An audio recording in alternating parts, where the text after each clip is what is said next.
Tanrım alır içde bilimdek bir güzel yar yok.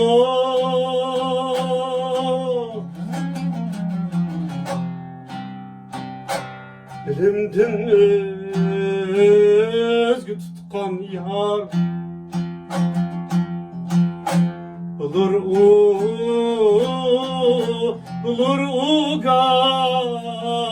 gayda bar yok.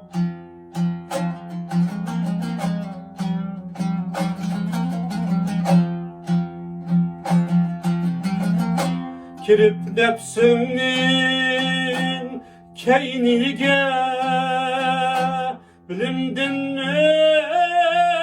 özge yar tutsan Bişim hakem sibri külle uçakta sen kebi har yok.